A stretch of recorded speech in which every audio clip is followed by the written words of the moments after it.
पुणे में एक सार्वजनिक सभा को संबोधित करते हुए राज ठाकरे ने मराठी भाषा और संस्कृति की रक्षा करने का आह्वान किया। उन्होंने इस दौरान महाराष्ट्र के विकास की दिशा में कई महत्वपूर्ण मुद्दों पर अपनी राय रखी और प्रदेश के लोगों को अपने सामर्थ्य और सांस्कृतिक धरोहर पर गर्व करने की सलाह दी।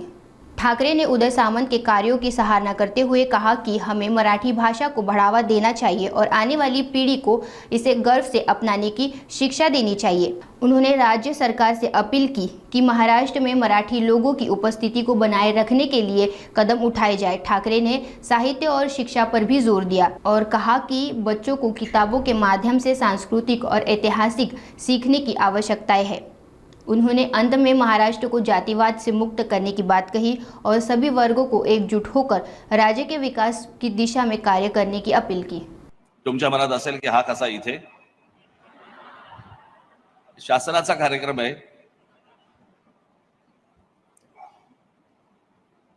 पण उदयजी सामंत यांनी मला बरीच गळ घातली आणि या कार्यक्रमासाठी मला बोलवलं आणि त्यामुळे आपलं सर्वांचं दर्शन झालं। त्यामुळे मी उदयजी सामंत यांचे मी मनापासून आभार मानतो। आज माझे मित्र रितेश देशमुख यांचा माझ्या हस्ते त्यांना पुरस्कार देण्यात आला। ही सगळी भाग्यवान माणसं,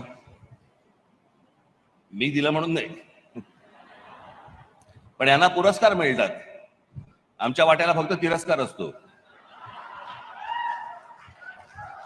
आणि तो घेऊन आम्हाला वाटचाल करत राहावी लागते।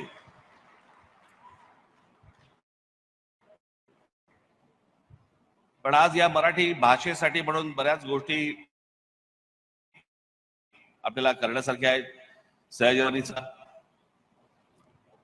की त्यांनी मराठीत भांडण कसं केलं आफ्रिकेतल्या माणसाशी। आपण आपल्या भाषेवरती ठाम राहिलं पाहिजे। जग त्याच्यानंतरच तुम्हाला दाद देतात।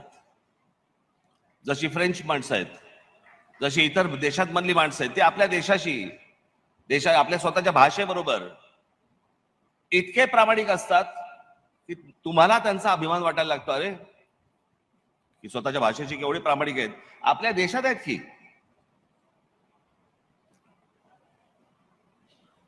आणि जर बाकीची राज्य जर समजा स्वतःच्या भाषेबद्दल जर समजा अभिमान बाळगून असतील तर आपण दुसऱ्या भाषेमध्ये का बोलायला जातो? आपल्याकडची मुलं आपल्याकडच्या मुली ह्या हिंदीमध्ये बोलायला जातात, इंग्रजीमध्ये बोलत असतात, पण एकमेकांना भेटल्यावरती हिंदीमध्ये बोलतात। कशासाठी बोलतात? आता आपल्या इथे राष्ट्रगीत लागलं होतं, काय राज्यगीत, जय जय महाराष्ट्र माझा। सांगून दाखवा भारतामध्ये कुठच्या राज्याचं राज्यगीत आहे? कोण म्हणतं जय जय आसाम माझा? असं कोण म्हणतं कसं मला?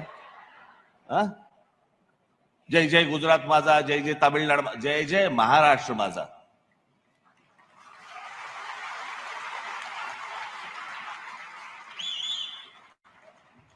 पहिली गोष्ट आपण लक्षात घेतली पाहिजे की आजपर्यंत या भूप्रदेशावरती, ज्याला मी नेहमी सांगत आलो की हिंद प्रांत, कारण हा देश हिंदुस्थान भारत जो काय आहे हा 1947 साली झाला, पण या संपूर्ण हिंद प्रांतावरती जी आक्रमण झाली ती सगळी बाहेरून आली आहेत। या हिंद प्रांतावरती जर कोणी राज्य केलं असेल 125 वर्ष, या भागात लोकांनी ते फक्त मराठ्यांनी केलं। इतर कोणी राज्य केलेलं नाही, बाकीचे आले ते सगळे बाहेरून आलेले लोक आहेत। आणि ज्यांनी राज्य केलं, जे राज्यकर्ते होते, ज्या राज्याची जी भाषा आहे ती भाषा आपण बुद्धिंगत नाही करायची, मग काय करायचं?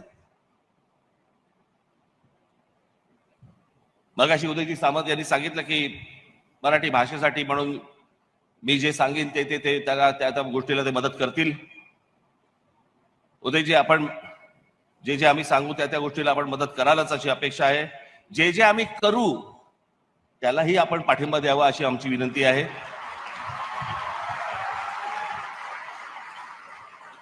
तेव्हा फक्त केसेस टाकू नका।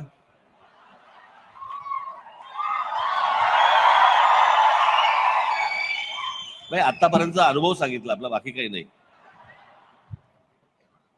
जे करतोय ते महाराष्ट्रासाठी करतोय, जे मराठी भाषेसाठी करतोय, आमच्या परीने करतोय। तुमची बौद्धिक मशागत करण्यासाठी ही सर्व मंडळी बसलेली आहेत तिथे. मोरे साहेब बसलेले आहेत, बाकीची सगळी मंडळी बसलेली आहेत. आमच्या सदानंदराव मोरेंची व्याख्यानं तुम्ही युट्यूब वरती ऐका. ती ऐकल्यानंतर तुमच्या लक्षात येईल आपण मराठी आहोत म्हणजे काय आहोत.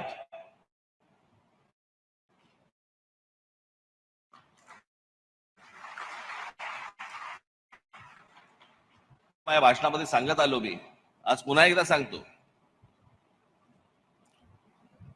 माणसाचं जे अस्तित्व असतं किंवा एखाद्या भाषेचं, त्या समाजाचं जे काही अस्तित्व असतं ना, ते त्या जमिनीवरती असतं. आपण दरवेळेला म्हणत आलो आपण आमचा इतिहास, आमचा इतिहास, जगाचा इतिहास. इतिहास म्हणजे काय? इतिहास म्हणजे भूगोल. ऍडॉल्फ हिटलर असेल, नेपोलियन असेल, कोणी असेल, औरंगजेब असेल, कोणी असेल, मला हा भाग पादाक्रांत करायचा आहे, मला हा प्रदेश मिळवायचा आहे. तो मिळवल्यानंतर जो बनतो तो इतिहास.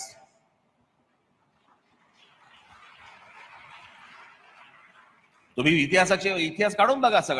सगळा इतिहास काढल्यानंतर तुमच्या लक्षात येईल की आपण कशाला इतिहास म्हणतो आहोत. आणि ती एकदा जमीन तुमच्या पायाखालनं जर सरकली, तुमचं अस्तित्वच राहत नाही.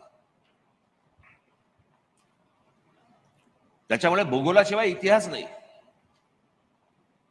आज आपण साहित्य संमेलन भरवतोय, आज आपण मराठी भाषेसाठी सगळ्या गोष्टी करतोय, पण मराठी माणसाचं म्हणून जे अस्तित्व आपल्या ज्या शहरांमध्ये जे असायला पाहिजे आणि दिसायला पाहिजे, मला असं वाटतं राज्य सरकारने आणि आम्ही तुम्ही सगळ्यांनी मिळून ते टिकवलं पाहिजे.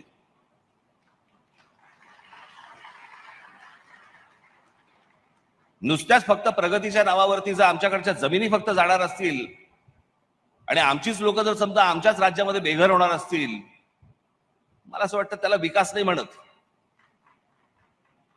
तो विकास नसतो.